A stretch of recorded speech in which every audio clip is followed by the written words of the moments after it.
Okay, how do you apply? Contact your bank or financial institution. Most banks, as you can imagine, are a little bit overwhelmed with this. If they were not already an SBA approved a lender, they're probably trying and um, probably not getting very far right now. But if they are an SBA approved a lender already, you want to go to your bank. Most banks are restricting it to their existing customers. So my bank, as I mentioned, Live Oak Bank, I'm going to walk you through here the actual process that they used and show you what I had to go through. So first of all, the actual SBA loan, this is the Paycheck Protection Program application form. It's a very simple form, basic questions. Here they ask for your average monthly payroll times 2.5% plus the EIDL, if you have one net of the advance, the number of employees. That's it. That's all the SBA is asking for on this official application. Who owns it? They ask you these questions to make sure you're not, just the basic qualifications of it, that you're not a felon, those type of things. And then you certify, and this is important, and I recommend that you read this. This is what you're certifying. Somewhere here there are criminal, for people that commit fraud. And I would imagine at some point, maybe not this week or next week, but at some point, you're going to read about people that are committing fraud under this program, and they will go after people. You can see here fines and imprisonment for fraudulently stating these things or obtaining the loan for fraudulent reasons. So you want to make sure you read through these things and understand fully what you're signing up for. The rest of the form is pretty much government type disclosures. Okay, now I'm going to share with you. Oh wait, actually I forgot. So my bank also added, if you have other businesses, the SBA asks for an addendum A affiliate information. If you do have multiple businesses, you can apply more than once, but if they're sort of daisy chain business, if you have an LLC, 100% owned by an LLC, owned by another LLC, owned by an S Corp or something, that's what they're kind of looking for. You're not going to be able to get loans at each one of those levels, I would imagine.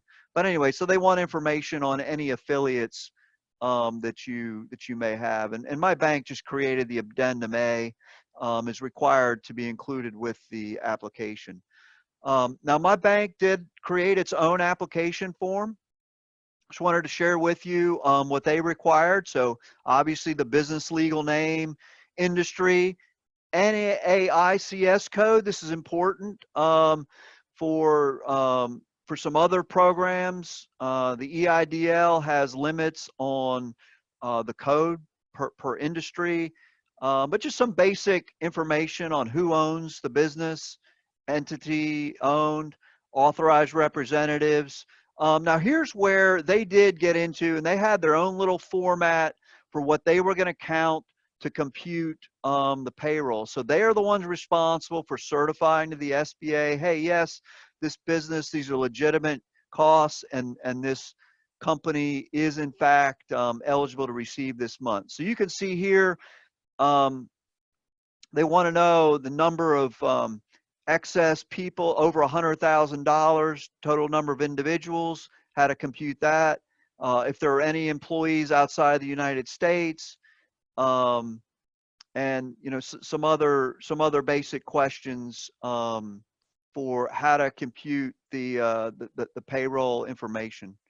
And then of course the signature, copy of voided check, and then their standard disclosures. So a pretty basic computation there, but my bank did have their own process that I had to follow. They also, there's just some little PDFs of that. So they also required for my Form 941, my payroll, quarterly payroll filings from 2019, each quarter for 2019, and they went right off of that. I think it was line 2, and so there was that's what they used to decide how much the loan was. They asked for statements for our healthcare providers, how much premiums we paid for that, as well as I had to create a report of how much we had put into employees' 401k to compute that 2.5 times payroll cost. They also asked for a copy of my business tax return, or if you hadn't filed your taxes, the P&L and balance sheet, and then of course a voided check to deposit the money. So that's how you apply. Each bank may have a little bit different process. Certifications, I went through the actual application, read those, but basically you're certifying that economic concerns make funds necessary to support your business and maintain payroll, and that you have not made another application for a PPP loan.